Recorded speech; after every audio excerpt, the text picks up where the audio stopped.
नमस्कार प्यारे शिक्षक साथियों, आज हम बात करेंगे राजस्थान के प्रवेश उत्सव महाअभियान 2026-27 जो शुरू हो चुका है के बारे में, जिसमें आपको हाउस होल्ड सर्वे के बारे में एक एक पॉइंट आपको बताया जाएगा।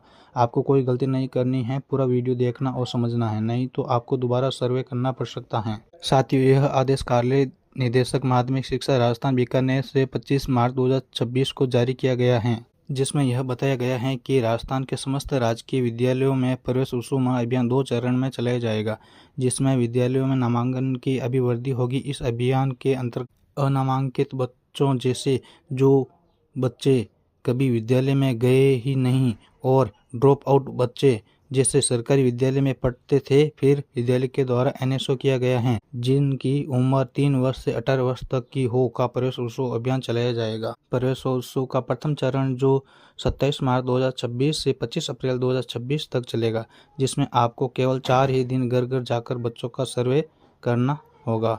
27 मार्च 2026, 6 अप्रैल 2026, 10 अप्रैल 2026 और 15 अप्रैल 2026 को, और सर्वे के साथ ही सियासी मॉड्यूल में एंट्री भी करनी होगी। प्रवेश उत्सव का द्वितीय चरण जो प्रथम चरण से शेष रहे सर्वे में उनका पुनः हाउस होल्ड सर्वे किया जाएगा 4 मई 2026 से 4 जुलाई 2026 तक। फिर सियासी मॉड्यूल में एंट्री भी करनी आवश्यक होगी 11 जुलाई 2026 तक, नहीं तो पीओ को नोटिस जारी हो सकता है। अब सरकारी विद्यालयों में एक और नियम लागू होगा, जिसमें नव प्रवेशित विद्यार्थियों के उत्साहवर्धन के लिए बच्चों का स्वागत किया जाएगा तिलक लगाकर व माला पहनाकर। और जो बच्चे आंगनवाड़ी जाते हैं, उनकी उम्र 5 वर्ष हो गई हैं, उनको विद्यालय में कक्षा 1 में पढ़ने हेतु प्रेरित करना और आंगनवाड़ी कार्यकर्ता से संपर्क करना होगा। और प्रवेशोत्सव अभियान 2026 में गांव के लोगों का भी सहयोग लेकर इस अभियान को सफल बनाएं कि विद्यालय शिक्षा से कोई भी विद्यार्थी वंचित नहीं रहे। अब आपको प्रवेश उत्सव हाउस होल्ड सर्वे को ऑनलाइन एंट्री सियासी मॉड्यूल में करने के लिए गूगल प्ले स्टोर ऐप से अपने मोबाइल में शाला दर्पण शिक्षक ऐप को डाउनलोड करना जरूरी है। अब आपको अपने मोबाइल में शाला दर्पण शिक्षक ऐप को ओपन करके कार्मिक अपनी शाला दर्पण आईडी और पासवर्ड और कैप्चा लगाकर लॉगिन करना होगा। फिर आपको 4 अंकों का एमपीएन जनरेट करना जरूरी है, क्योंकि जब आप इस ऐप को और कभी भी दोबारा ओपन करेंगे तो एमपीएन एंट्री करने पर यह ऑटोमेटिक लॉगिन हो जाएगा। फिर आपको डिजिटल प्रवेश उत्सव पर क्लिक करने पर होम पेज ओपन होगा। उसमें 3 ऑप्शन दिखाई देंगे। फर्स्ट ऑप्शन है नामांकन स्थिति। यह लिस्ट आपको शिक्षक ऐप पर मिल भी जाएगी और नहीं भी मिलेगी, क्योंकि जो पिछले वर्ष जो आपने डिजिटल प्रवेश उत्सव के डेटा ऑनलाइन किए थे, उनमें अनामांकित या ड्रॉप आउट विद्यार्थी हैं, तो इस वर्ष नामांकन की स्थिति में विद्यार्थियों की लिस्ट जारी होगी। अगर आपने पिछले वर्ष विद्यार्थियों को अनामांकित या ड्रॉप आउट को ऐड नहीं किए हैं, तो आपको यह लिस्ट नहीं मिलेगी। फिर दूसरा ऑप्शन है D2D सर्वेक्षण 3 वर्ष से 18 वर्ष तक के लिए। साथियों, इस पर क्लिक करने पर एक घरेलू विवरण का पेज ओपन होगा। फिर आपको नया घर या अस्थायी निवास जोड़े पर क्लिक करना होगा। फिर डिजिटल प्रवेश उत्सव के लिए इस गांव में कुल कितने घर हैं, यह संख्या लिखनी है। फिर आपको गांव में कितने घर हैं की जानकारी किस से ली गई है कि सिलेक्ट पर क्लिक करना है।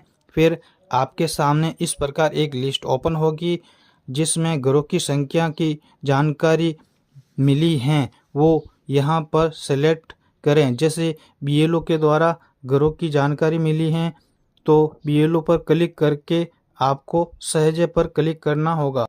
जब आप सहजे पर क्लिक करेंगे तो आपके सामने इस प्रकार का पेज ओपन होगा, जिसमें आपको ग्राम या वार्ड प्रकार में आपको गांव या वार्ड या नगर पालिका को सेलेक्ट करना है सर्वे करने के लिए। फिर आपको हैबिटेशन या वास स्थान में सर्वे कौन सी गली या वार्ड या मोहल्ले का नाम लिखना है। फिर माता या महिला का नाम यहाँ पर लिखना है। फिर पुरुष या पिता का नाम लिखना है। फिर घर के किसी भी सदस्य के मोबाइल नंबर यहाँ लिखना जरूरी है। फिर जिस घर का नाम जोड़ रहे हो वो घर की कैटेगरी में आता है, जैसे ओबीसी, जनरल, एससी या एसटी को सिलेक्ट करना है। फिर अगला ऑप्शन ध्यान से पढ़ना आवश्यक है। विशेष ध्यान देने वाले परिवारों के बच्चे में जो जिस घर के बच्चे 3 वर्ष से 18 वर्ष की उम्र के अस्थायी निवास वाले बच्चे जो विद्यालय कभी नहीं जाते हैं और आंगनवाड़ी में भी नहीं जाते हैं की संख्या यहाँ पर सेलेक्ट करनी है। फिर अगला ऑप्शन, क्या इस घर में कोई बड़ा 18 वर्ष से अधिक हैं जो 10वीं या 12वीं पास नहीं हैं। में अगर घर में 10वीं पास हैं तो नहीं पर क्लिक करना आवश्यक होगा। अगर घर में 3 वर्ष से 18 वर्ष तक के 10वीं या 12वीं पास नहीं हैं तो हाँ पर क्लिक करें और बच्चे जोड़े पर क्लिक करें। फिर अगला ऑप्शन, घर में कुल आउट ऑफ स्कूल बच्चों की संख्या OOSC यहाँ पर लिखनी है। इसका मतलब यह है कि घर में अनामांकित या ड्रॉप आउट बच्चे कितने हैं जो कभी विद्यालय नहीं गए हैं या विद्यालय पढ़ते पढ़ते बीच में ही छोड़ दिया है की संख्या यहाँ पर एंट्री करनी जरूरी है जो 3 वर्ष से 18 वर्ष की उम्र के बच्चे हो। फिर आपको सहेजे पर क्लिक करना है। जब सहेजे पर क्लिक करेंगे तो इस प्रकार एक पेज ओपन होगा जिसमें अनामांकित या ड्रॉप आउट बच्चों का विवरण की एंट्री करनी है। जब आप बच्चों की एंट्री करेंगे तब सहेजे पर क्लिक करते ही इस प्रकार का एक पेज आपके सामने उपलब्ध होगा जिसमें बच्चों का विवरण होगा। अगर उस घर में बच्चे हैं 3 वर्ष से 18 वर्ष के तो बच्चों की संख्या दिखाई देगी, अगर नहीं हैं तो बच्चों की संख्या 0 दिखाई देगी। फिर देखिए अगले ऑप्शन, डिजिटल प्रवेश उत्सव, क्या स्कूल के कैचमेंट के सभी घरों का सर्वेक्षण पूरा हो गया है। इसमें अगर आपके स्कूल के सभी सर्वेकर्ता शिक्षकों द्वारा सर्वे पूर्ण हो गया है तो हाँ पर क्लिक करना है। अगर कुछ शिक्षकों द्वारा सर्वे पूर्ण नहीं हुआ है तो नहीं पर क्लिक करना है। यह ध्यान रखने योग्य बात है, अगर आपने भूल से भी हाँ पर क्लिक कर दिया तो पूरे स्कूल के सर्वे डाटा लॉक हो जाएगा। फिर आपको यह ध्यान देना है कि आपके विद्यालय का सर्वे पूरा हो गया है तो ही आपको डाटा सिंक करना है। एक बार आपके द्वारा डाटा सिंक होने के बाद दोबारा आपके विद्यालय के शिक्षक भाइयों के द्वारा सर्वे नहीं किया जा सकता है। फिर अगले ऑप्शन रिपोर्ट का है जिसमें आपके द्वारा सर्वे किया गया डाटा की रिपोर्ट उपलब्ध होगी। शिक्षक भाइयों, यह वीडियो आपको अच्छा लगा हो तो लाइक करें और शेयर करें।